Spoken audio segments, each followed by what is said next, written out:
Ilikuwa Jumatatu mwaka 2023 ambapo nilikuwa kazini, nikapigiwa simu na jirani kuwa kunanyesha na nyumba zimeingia maji.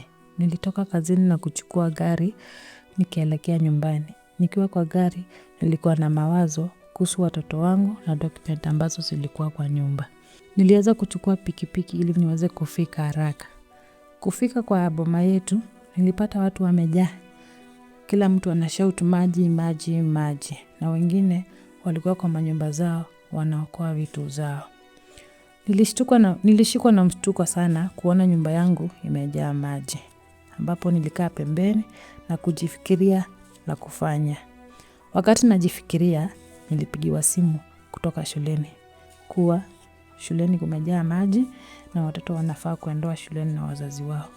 Sikuwa na mtu wa kutuma na mimi mwenyewe sikuwa na wakati wa kuenda shuleni. Ilibidi watoto wakuje nyumbani na brother yao mkubwa.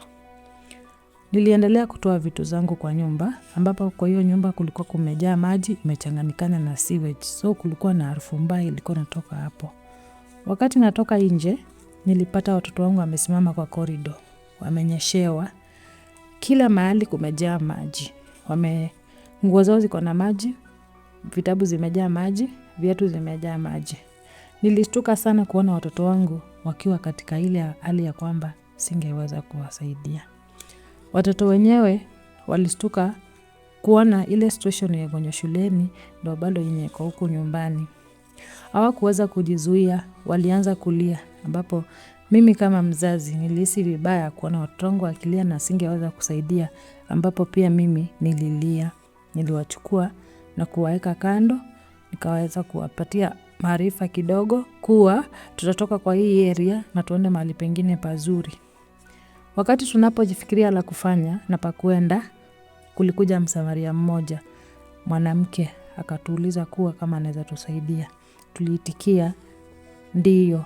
Hapo nilijihisi kuwa nimesaidika na nimepata mtu ambaye anaweza nisaidia. Alichukua mimi na watoto wangu na document kadhaa zenye tuliweza kusave, akatupeleka kwake. Wakati tuko kwake, watoto wangu walikuwa hawako uhuru, manake huko si kwao na hawajazoea. Hata wakati wa kukula, walikuwa wanakula wakiwa na uoga kuwa huko si kwao na hawayuko uhuru. Ile hali hawajazoea mazingira mengine. Tulilala. Kuamka asubuhi, jirani yangu aliamka, akaenda kwa landlord mwingine, akamwelezea hali iliyotupata, akatuulizia nyumba, tukaanza kupata nyumba mpya, na ambapo walikubali twende kwa hiyo nyumba bila pesa until we are settled. Nilijihisi furaha moyoni kuona watoto wangu kwa mara ya kwanza wamefurahi na wako na furaha kwa nyumba yao mpya.